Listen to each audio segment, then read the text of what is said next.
Today we're going to take a look at a special award, a GoFundMe page, and as always, sports. But first, here's Garrett with your weekend's weather forecast.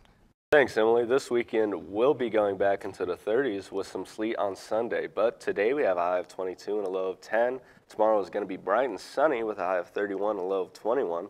On Sunday we will have a high of 35 and a low of 31 with a rain possibility of 60%. And coming back on Monday we will have a high of 38 and a low of 34 with a 60% chance of snow.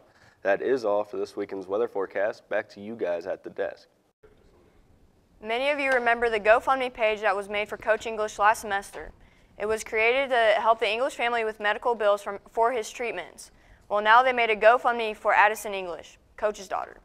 This GoFundMe is trying to raise money to make Addison a solid college fund that will help the cost in the future.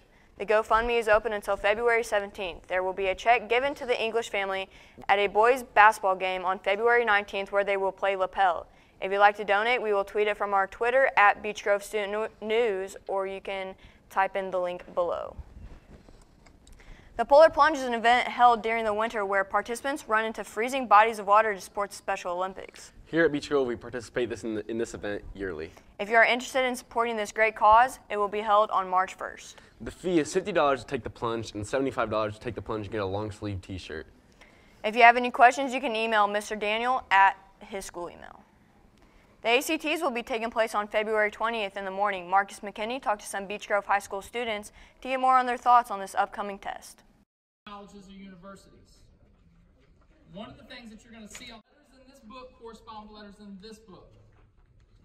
The back side Beech Grove Juniors, as many of you know, February the 20th from 8 a.m. to 11 a.m. in the auxiliary gym, the ACTs will be taking place.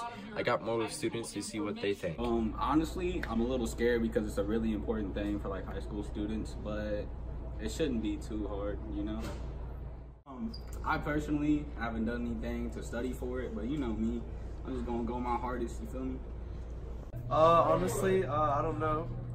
I usually am pretty good with these tests, so I don't really worry about it too much. Actually, I'm not doing anything to prepare because, like, I don't really prepare for tests. Like, I just kind of wing it. I'm usually pretty good, so.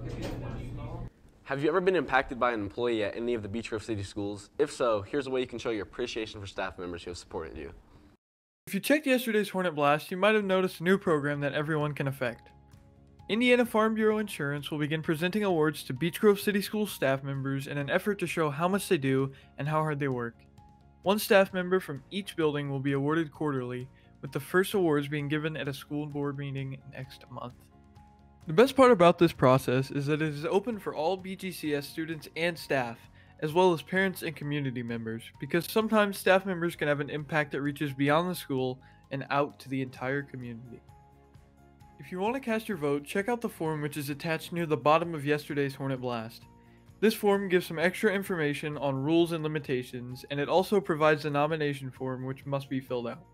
Principals, assistant superintendents, and the superintendent may not win this award. If you've been impacted by a certain staff member, feel free to show them how much they mean to you by nominating them for the award.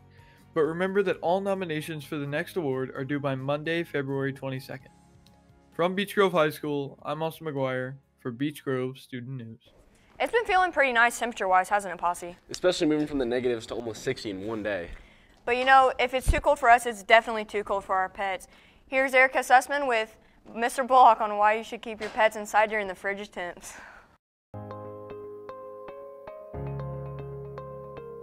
Hornets. Although this past week we've had mild weather, Indiana is known for its harsh winters. It's extremely important to keep your pets indoors during the next few months due to dangerous weather. I discussed with Mr. Bullock the importance of keeping your pets safe and warm in these frigid temperatures. It's recommended that pets, if it's going to fall below 20 degrees outside, that you bring your pets in during the evening. In real extreme temperatures, a lot of pets can live outside and endure during the wintertime just fine if they have a dry, warm place to at least get out of the wind. Actually, moisture has a lot more to do with an animal getting cold than its temperature does. However, a short-haired dog or a short-haired cat would need to come in if the temperatures are going to get in the teens at night. I then asked Mr. Bullock about potential signs of frostbite in your animals. So symptoms to look for if your animal has succumbed to any frost injury would be looking at the underside of their paw or their feet, especially if they're a padded animal like a cat or a dog. Also looking at the tip of their nose or at the tip of their ears to see if there is any swelling or any irritation. Basically the same parts that we would look at on a person. It is essential to keep your pets safe. Animals should be properly cared for and well loved. So please, Hornets, next time you leave your pet out for more than 30 minutes this winter, remember the consequences. This has been Erica Sussman from Bgsn. Back to you guys. Are you having trouble finding stuff to do after school? Talia has some options for you. Good morning, Hornets. This is Talia Penner with Bgsn. Maybe you are trying to figure out something to do outside of school. Here are a list of programs that you can do outside of school either all year or during the summer. The Center for Leadership Development is a program you can do all year during different times of the year. It is for high school students, middle school students, and younger students to keep track of what they want to do with their life. And also throughout high school, it helps seniors, juniors, anybody in a high school to keep up with their grades, their work, and work ethic. Indiana Black Expo's Performing Arts Academy is also another program. This program is all year and it offers 4 different programs inside of it. Ashanti's Children's Theater offers dance, singing, and acting for children and also adults. So maybe you want to be more active. Maybe M14 Hoops is for you because they train in basketball. And just to end off this small list, Girls Incorporated is used to empower young girls all over Indiana. And if you feel like you need that empowerment, this program could be for you. It's for young girls, teenage girls, and here are a list of how many people are a part of it.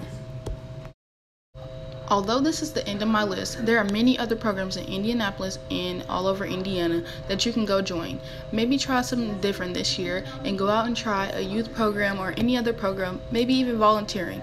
But I am Talia Penner with Bgsn.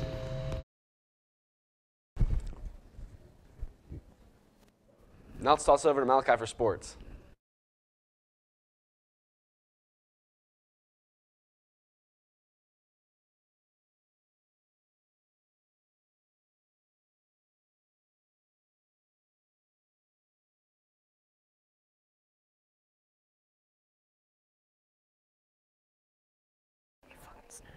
Speaking of BG Sports, both boys will travel to Rushville to take on the Lions. This will be a good game for the Hornets as they are starting to prepare for the postseason. Their next game is next Friday when they host the Triton Central Tigers. The Pacers hosted the Clippers last night and they managed to sweep the LA teams this week. The Pacers got the win 116-92. Bojan Bogdanovic had a fantastic night with 29 points and 7 rebounds and an assist. He even had this amazing dunk where he landed pretty hard onto the floor. This dunk prompted a tweet from injured star Victor Oladipo, who told Bojan to watch his head. Tonight was a great night for the Pacers as Miles Turner had 6 blocks, showing why he's an NBA block leader. The Pacers have won 4 games in a row and will host the Cavaliers tomorrow for some Saturday night basketball. With the winning streak, the Pacers are back into 3rd in the Eastern Conference behind the Bucks and Raptors. The trade deadline for the NBA was yesterday, and Anthony Davis was not dealt anywhere. The Pelicans toyed with the idea of making Davis sit out for the rest of the season, but have decided to let him play. They thought it wouldn't be a good idea to let an all-star sit out the rest of the season just to make sure his trade value stays. Many think that he will still be traded to the Lakers after the season, but nobody knows for sure. That's all for sports. Back to you guys. That's all for your daily dose of BGSN 10. Don't forget to hit that subscribe button and that bell icon to get notified when we go live. Also, don't forget to follow us on all social media at BG Student News. I'm John Pasianos. And I'm Emily Johnson. Have an amazing day and a wonderful weekend, Hornets.